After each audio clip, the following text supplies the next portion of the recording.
이 밤에 이 시간에 예배당에 있는 것이 제일 귀하고 복된 시간이고, 이 맛을 아는 분들이 계속 쭉 나오시다 보면 마침내 고래밥을 선물로 받으실 줄 믿습니다. 네. 물론 고래밥 때문에 나오시는 거 아니시지만 또 덤으로 그 예전에 우리 교회 제가 대학부 지도할 때 그 당시에 고신대학교 신학과에 다니는 형제가 한 명 있었습니다. 지금은 이제 서울로 사역을 나갔는데 그 친구가 저하고 이제 뭐 이렇게 얘기를 하는 중에 이런 자기에게 있었던 일을 얘기를 합니다.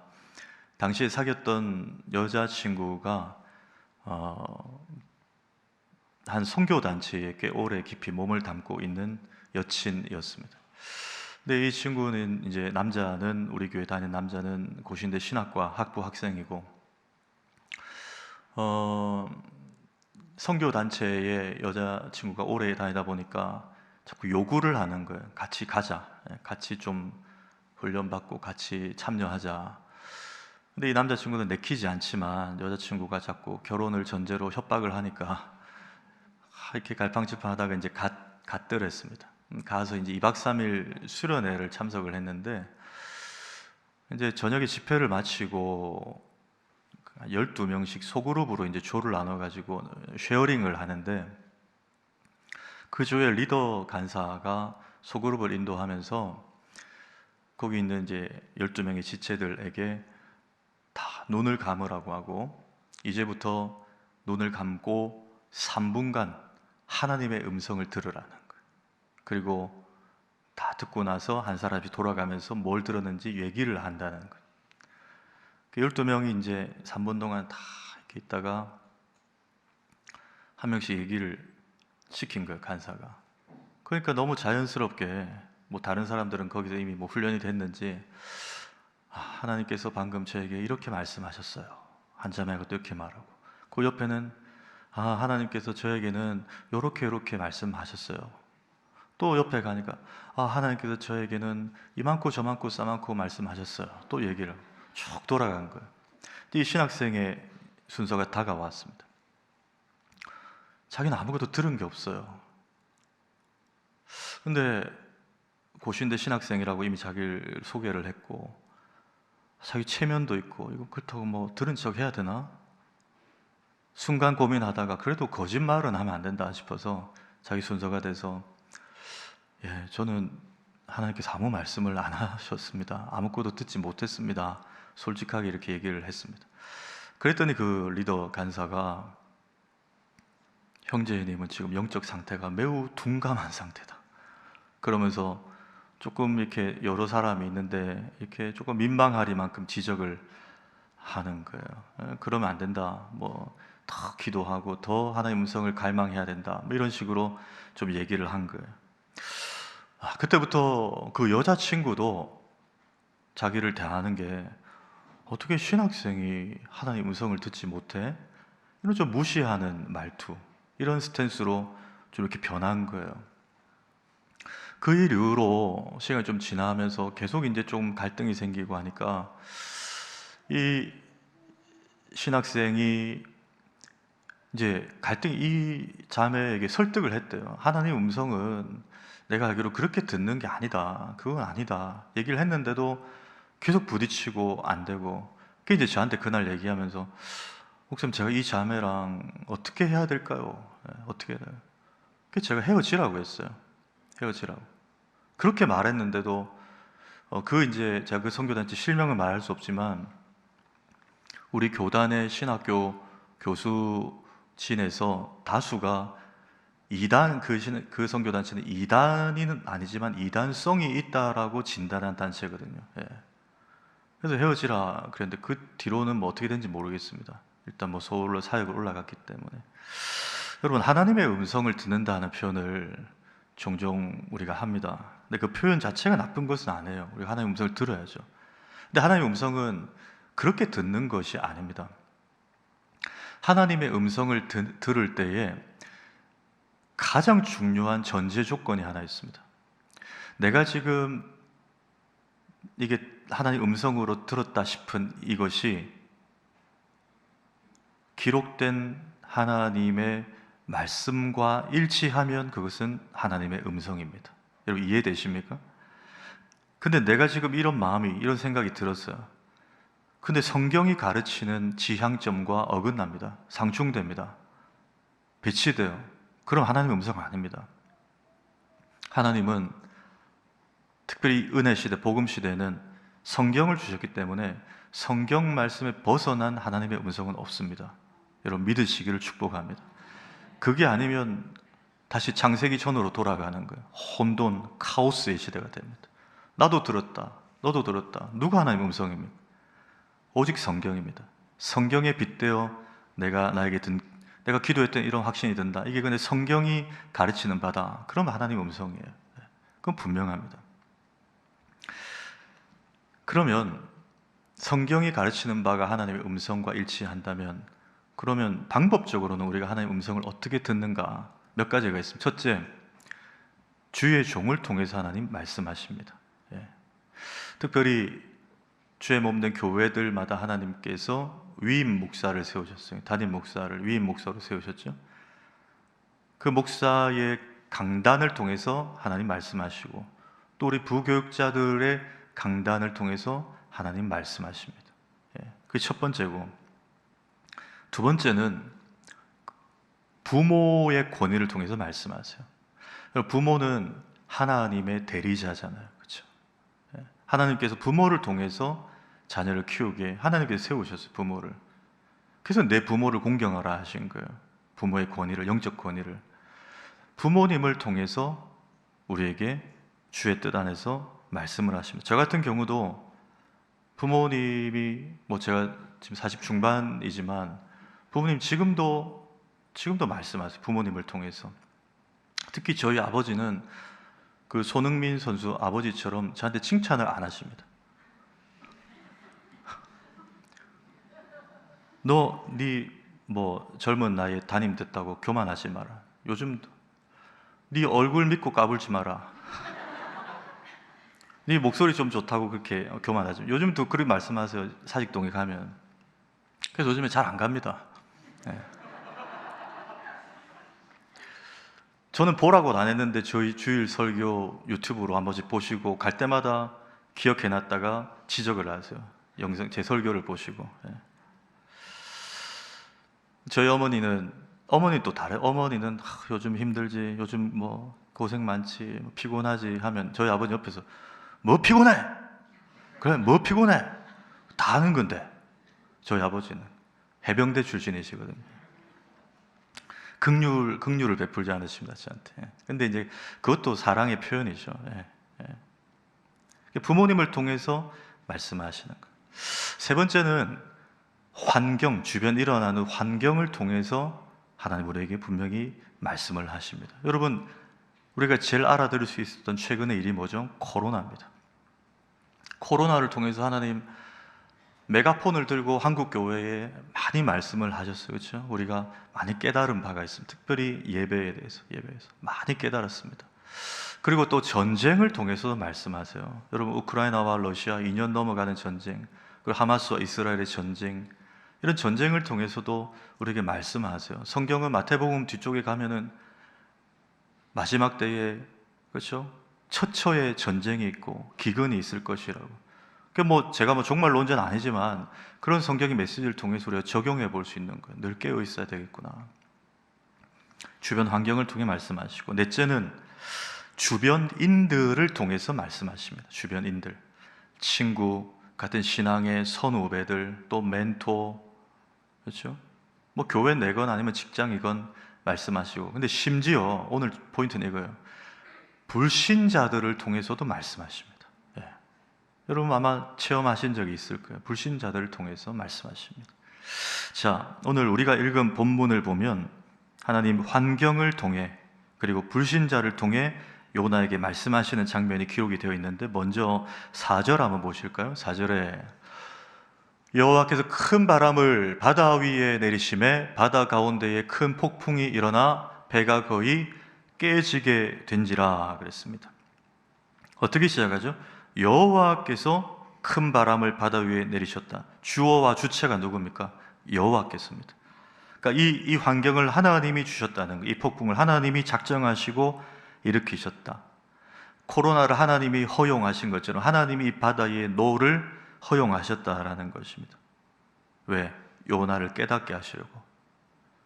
그때로 재해나 재난, 사고 이런 것들 우리가 보면 안타깝고 또 사상자가 나는 것은 정말 슬픈 일이지만 그것을 통해서도 하나님이 지금 말씀하시는 거예요. 우리가 그걸 오늘 살펴볼 것입니다. 또 하나는 5절과 6절입니다. 5절, 6절.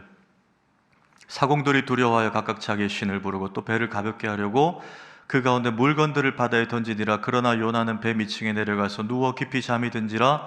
선장이 그에게 가서 이르되 자는 자여 어찌함이냐. 일어나서 내 하나님께 구하라. 혹시 하나님이 우리를 생각하사 망하지 아니하게 하시리라 하니라. 지금 선장이 요나에게 와가지고 지금 이 난리통에 당신 잠이 오냐고 지금 막 깨우잖아요. 그렇죠? 막 깨우는 거예요. 그리고 뭐라고 합니까? 당신 하나님께 기도하라는 거예요. 근데 여러분 여기 주목할 점은 제가 표시를 해놨지만 선장이 내 하나님께 그랬어요. 너의 하나님께 기도하라. 너의 하나님께. 이 말은 이 선장은 하나님 밖의 사람이라는 거죠. 이방인이고 불신자라는 것입니다. 근데 이방인 불신자의 입을 통해서 하나님이 선지자, 신자에게 말씀하세요. 지금 일어날 때 자고 있냐고. 기도해야지. 여러분 누가 믿음이 좋은 겁니까? 딱 요 순간만 보면 불신자가 믿음이 좋은 것 같아 보여요. 자, 이런 장면들이 바로 아까 조금 전에 말씀드린 때로 불신자, 주변인을 통해서 말씀하시는 하나님, 음성을 들려주시는 하나님의 좋은 예가 될 것입니다. 뭐 가끔 뭐 예화책에 나온 얘기, 이런 얘기 있잖아요. 회사 생활하면서 뭐 조금 인간관계 때문에 어쩔 수 없이 뭐 술자리 다 따라다니고 또 윗사람 눈치도 봐야 되고 하니까 이렇게 했는데 화문값 생각지도 못했는데 부장님이 니 근데 교회 다니는데 안 했어? 이런 경우들 있죠. 이런 뭐 실제 있었지 모르지만 예화책에 나온 얘기인데 그런 식의 불신자를 통해서도 우리를 깨닫게 하시는. 자, 그렇다면 오늘 본문을 통해 살펴볼 것은 하나님 왜 이런 폭풍이라는 환경과 또 이방인 선장, 불신자의 입술을 통해서 이렇게까지 요나에게 집착을 하실까요? 왜 요나를 끝까지 이렇게 집착을 하실까? 요나에게 뭘 깨닫게 하시려는 것일까? 이 관점으로 두 가지만 발견해 봅니다. 첫째, 하나님은 니느웨를 변화시키는 것보다 요나가 먼저 변하기를 원하셨던 것입니다. 여러분 이 말 이해되십니까? 니느웨를 변화시키는 것보다 요나가 먼저 변하기를 원하셨던 것입니다. 하나님이 왜 이렇게까지 하시면서 요나를 다시 니느웨로, 배에 다시스로 가는 배에 이렇게 타격을 주면서까지 요나를 니느웨로 보내려고 하실까? 저는 이런 생각을 해봐요. 솔직히 뭐 요즘도 지금 새벽에 우리가 그 소선지서를 살펴보고 있지만 이 당시에 선지자가 없었습니까, 여러분? 있었잖아요. 꽤 있었어요. 하나님 쓰실 만한 선지자들이 유능한 선지자 있었습니다. 요나만 있었던 게 아니에요. 하나님 입장에서 얘 뺀질거리고 진짜 내 말 안 듣는다, 아웃시킬 수 있지 않습니까? 얘는 안 되겠다. 여러분 이 정도면 타락했다고 봐도 돼요. 그렇죠? 선지자가 어떻게 하나님이 니느웨를 가라는 다시스로 가는 배를 탑니까? 이거는 하나님에 대한 반항이지 않습니까? 이거 배교지 않습니까? 제껴놔도 됩니다. 다른 선지자 데려와서 하나님 보내실 만한 능력이 있으신 분이에요. 근데 하나님은 굳이 이렇게 하나님의 얼굴을 피하고 또 배 지하까지 내려가서 이 폭풍 난리 속에 모른 척하고 나 이 정도면 하나님 모르시겠지 생각했던 요나를 이렇게 어떻게 보면 집착하시고 추적하셔서 불신자의 입을 통해서, 환경을 통해서 깨우시는 거예요. 왜일까? 아수르의 수도인 니느웨라는 도시보다 그 도시를 회개시키고 그 도시가 하나님께 돌아오게 하는 것도 하나님의 큰 계획이지만 그거에 앞서 하나님은 요나도 변화시키려는 하나님의 마음을 포기할 수 없었던 것입니다. 좀 쉽게 말하면 니느웨가 변화되는 것보다 요나 한 사람이 다시 하나님 앞에 변화되는 것, 그것이 하나님께서 더 우선순위에 두었던 관심이었다는 것. 아니었으면 요나는 그냥 하나님 눈 밖에 아웃, 충분히 그런 요건이 갖춰진 상황입니다. 예전에 제가 주일 낮예배 때 이 책 이 부분을 소개해드렸는데, 김지철 목사님, 서울 소망교회 은퇴하신 김지철 목사님의 사랑은 늘 옳다, 사랑은 언제나 옳다라는 책에 요나 강해 시리즈인데, 이 부분을 이렇게 서술을 합니다. 제가 한번 읽어드릴게요. 하나님은 끈질긴 사랑의 추적자입니다. 변함없이 우리 삶에 노크를 하십니다. 아무리 멀리 도망을 가도 하나님의 얼굴을 피하여 배 아래로 요나처럼 숨는다고 해도 그곳에 하나님의 사랑은 변함없이 기다리고 있습니다. 우리가 하나님의 사랑이 불변하다는 사실을 알면 우리가 하나님을 버리고 도망갈 때도 그것이 얼마나 소용없는 것인지 알아야 합니다. 왜냐하면 하나님은 당신의 사랑으로 택하신 자녀를 세상 가운데 결코 빼앗기지 않기 때문입니다. 여러분, 이 글이 이해가 되시죠? 하나님은 그냥 일꾼이 필요해서 요나를 부르신 게 아니에요. 일할 사람은 널렸습니다. 하나님은 사울 같은 사람도, 예수 믿는 사람 죽이던 사람도 변화시켜가지고 바울로 만드실 수 있는 분이잖아요. 일꾼을 먼저 찾으신 게 아니고 요나를 진짜 사랑하신 거예요. 요나가 이대로 가면 너도 니느웨 못지 않는 타락한 이방인 못지않은 인생 될 수 있으니까 하나님께서 그를 매를 치셔서라도 돌아오게 하신 하나님의 추적하시는 사랑, 끝까지 포기하지 않는 하나님의 사랑, 그걸 요나를 통해서 하나님 보여주신 거예요. 지난 3년 동안 코로나 때, 코로나 터지고 초반에 특히 그런 일을 처음 맞은 한국교회 많은 목회자들과 지도자들이 막 당황도 하고 여러 가지 다른 의견도 내고 막 그랬지 않습니까? 모여야 된다, 아니면 또 지금은 또 모일 때가 아니다, 뭐 이런 참 그 혼란이 있었습니다. 그때 일부 이름이 난 목사님들 가운데는 좀 자주 강단에서 코로나를 인용하면서 한국교회가 똑바로 해야 된다, 한국교회가 회개해야 된다, 보통은 뭐 한국교회가 어떻게 한국교회 해야 된다, 이런 주제의 말씀들을 많이 하셨어요. 심지어 이름만 대면 아는 유명한 교회의 은퇴한 목사님은, 그분은 은퇴하실 때 왜 유명했냐면 그분이 이러셨거든요. 그 교회에다가 여러분은 이제 제 이름 석자를 다 지워주십시오, 제 이름을 잊어버려 주십시오. 그런데 그때부터 유튜브에서 더 열심히 활동을 하시더라고요. 근데 그분이, 저도 참 좋아하고 존경했는데 그분이 주장한 이 부분에 있어서 동의가 안 됐어요. 그분이 뭐라고 하셨냐면, 유튜브에서 하나님께서 코로나를 통해서 한국교회에 폭탄을 던지셨다. 그 폭탄의 의미는 뭐냐? 이제 모이는 교회의 의미는 버려야 된다는 거예요. 이제는 흩어져야 된다. 그래서 온라인 교회로 가야 된다. 이제 모이면 안 된다. 흩어져야 된다. 사도행전의 디아스포라 교회처럼 흩어져야 된다.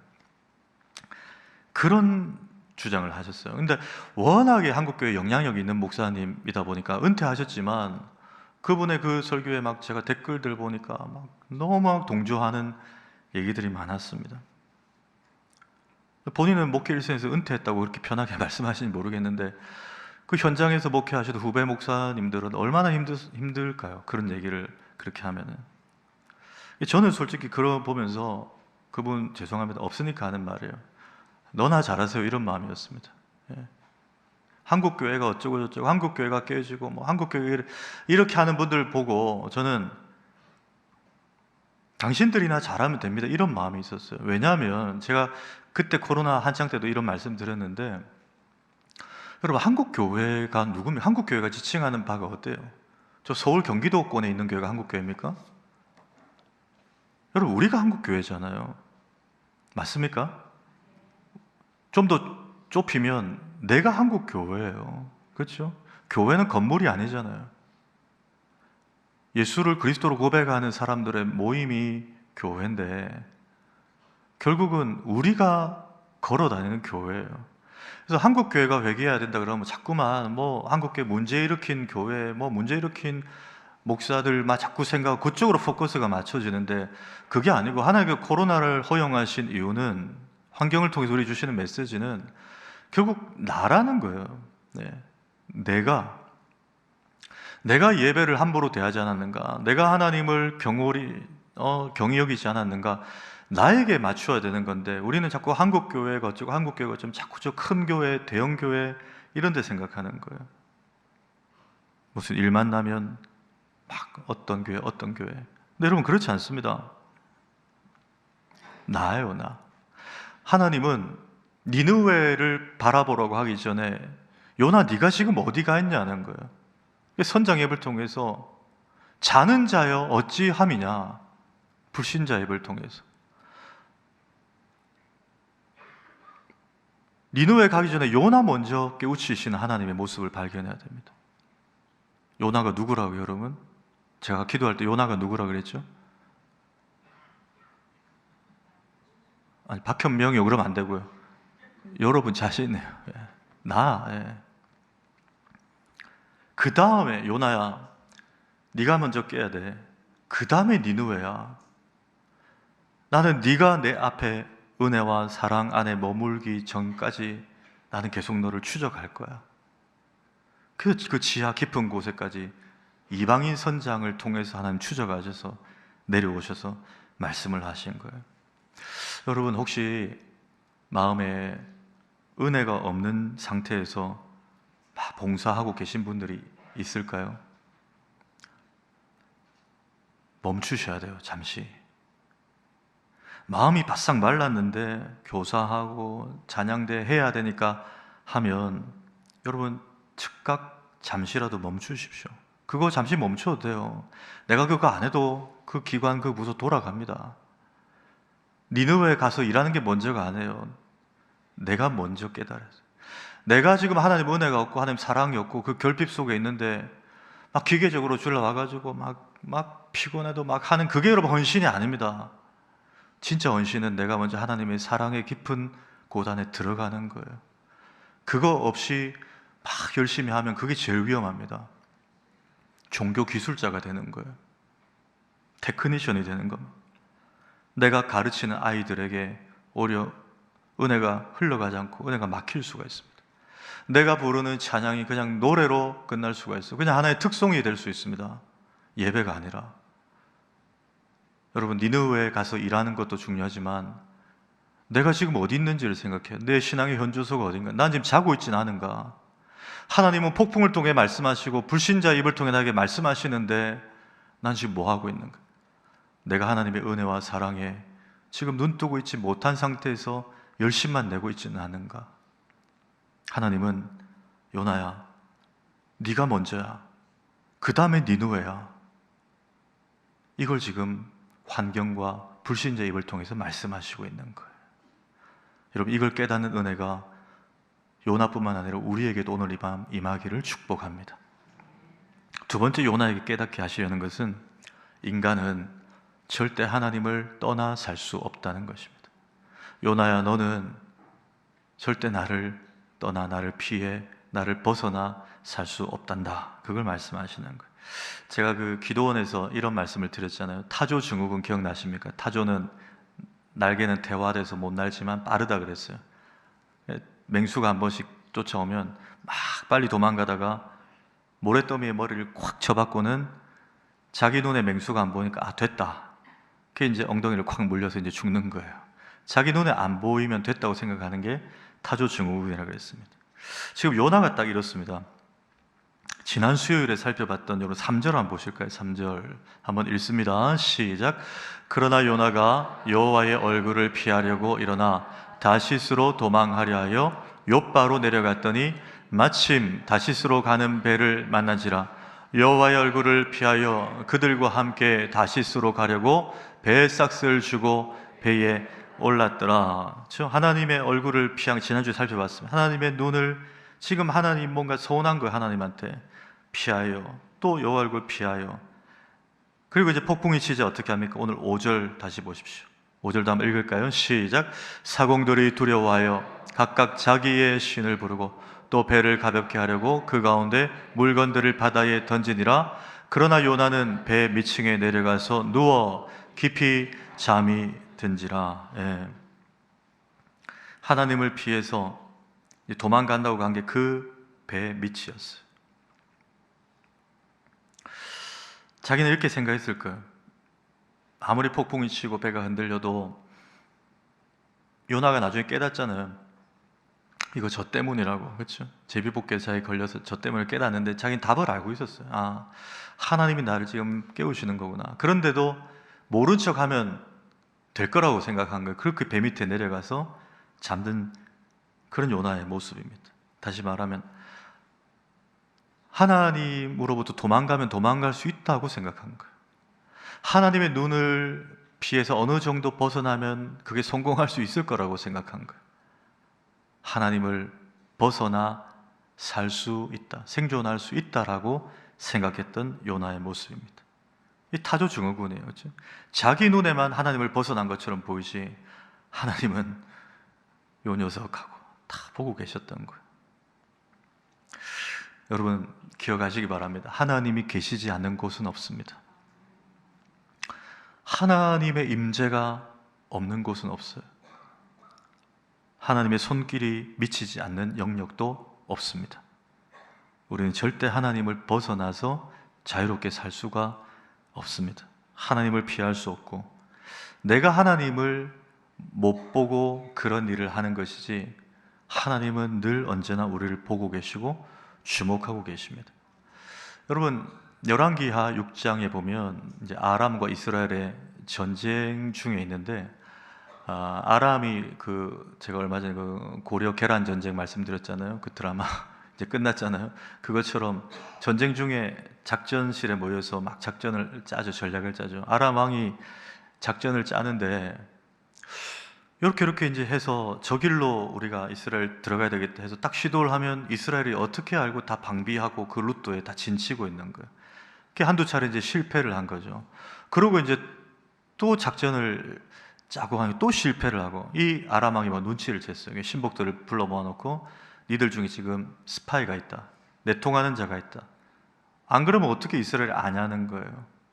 근데 그 중에 신복 하나가 답을 얘기해 줍니다. 왕이시여 그게 아니고 하면서 설명하는데, 열왕기하 6장 12절 한번 보십시오. 읽습니다. 시작. 그 신복 중에 한 사람이 이르되 우리 주 왕이여 아니로소이다. 오직 이스라엘 선지자 엘리사가 왕이 침실에서 하신 말씀을 이스라엘 왕에게 고하나이다 하는지라. 여러분 이 말 무슨 뜻일까요? 이스라엘 선지자 엘리사가 왕의 침대 밑에 기어 들어가 가지고 잠복해 있어서 다 들었다 아닐 거예요. 그렇죠? 그 엘리사가 귀가 밝아 가지고 몇 킬로 밖에서도 다 들렸다 이것도 아닐 겁니다. 무슨 말입니까? 하나님의 성령께서 아람 왕이 작전 짜고 심지어 침실에서 하는 얘기까지도 하나님께서 그곳에 다 계셔 다 듣고 계시고 이스라엘을 구하시기 위해서 영적인 채널을 가지고 주의 종인 엘리사에게 하나님이 알려주셨다는 거예요. 엘리사가 다 깨닫게 다 듣게 하셨다. 하나님이 알려주셨다는 거예요. 그러니 엘리사가 알고 이스라엘 왕에게 미리 방비하도록 그렇게 알려준 거예요. 여러분 혹시 그런 생각 가진 적 있으세요?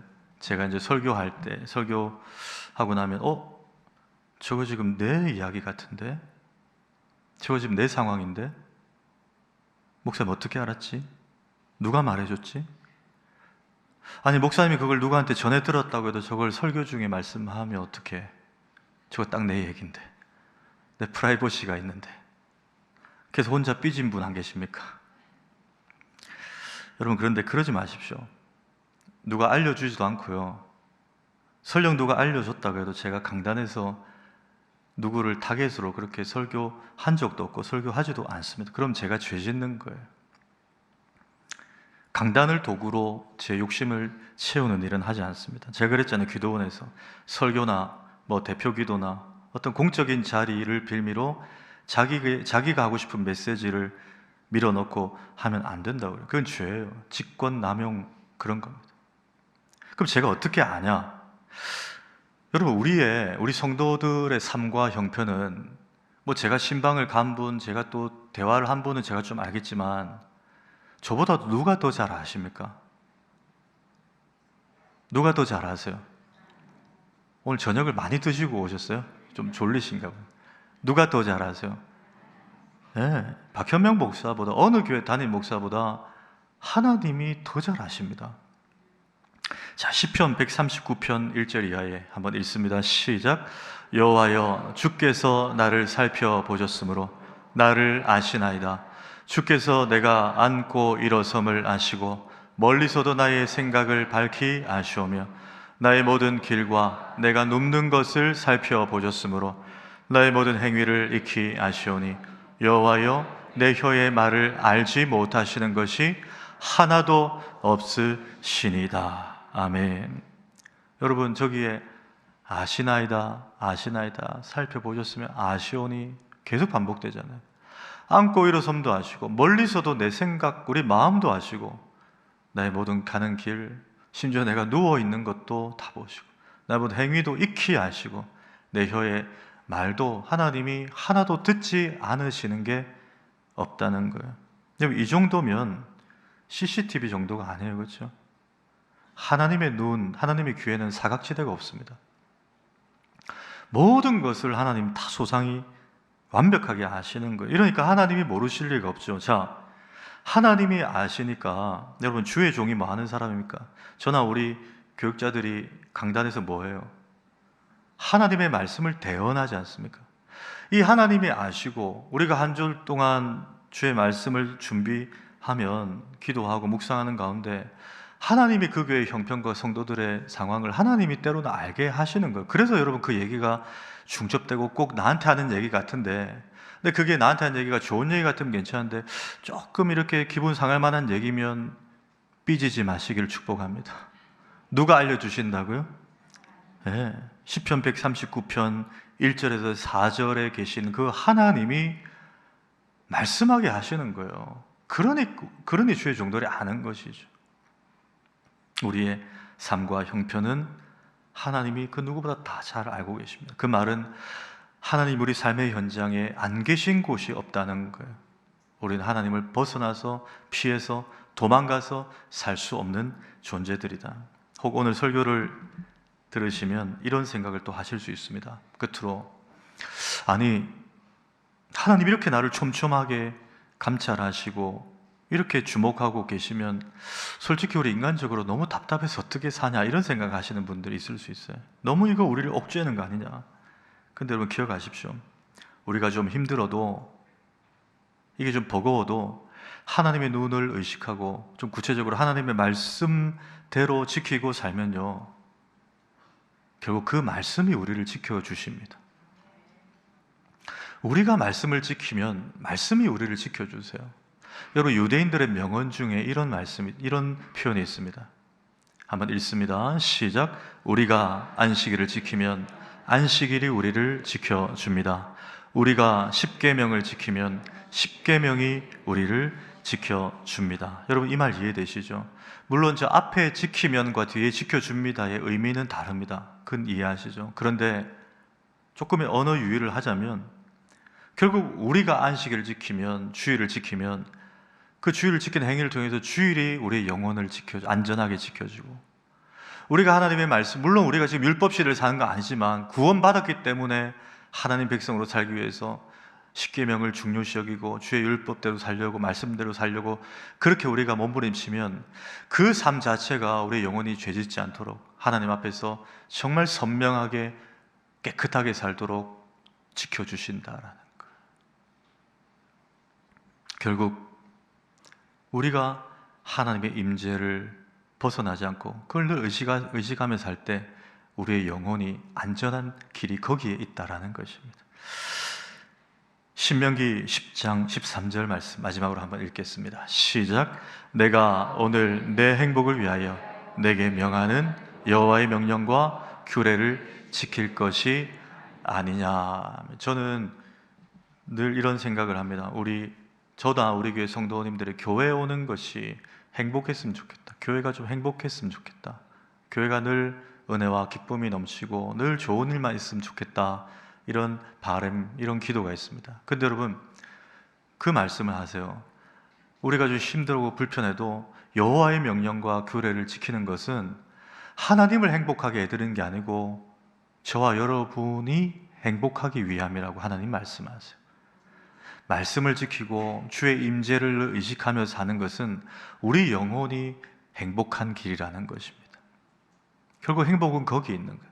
우리 교회가 더 말씀대로, 우리 교회가 더 하나님 말씀의 정도를 걸어가면 우리의 행복이 여기에 보장이 되어 있어요. 여러분 믿으십니까? 네, 오늘 이 말씀을 우리 가슴에 안으시고 이 말씀 붙들고 하나님, 나를 포커스 삼아서 니느웨보다 내가 먼저 변하게 하시는 그 하나님 앞에 깨달은 바를 내가 정말 붙들고 살게 하여 주시옵소서. 그리고 하나님의 임재를 의식하며 살 때 그것이 내 영혼이 안전한 길이고 그것이 행복한 길임을 믿고 그렇게 살아내게 하여 주시옵소서. 여러분 이렇게 기도하는, 또 그렇게 찬양하고 그렇게 부르짖는 이 밤 되기를 주의 이름으로 축원합니다.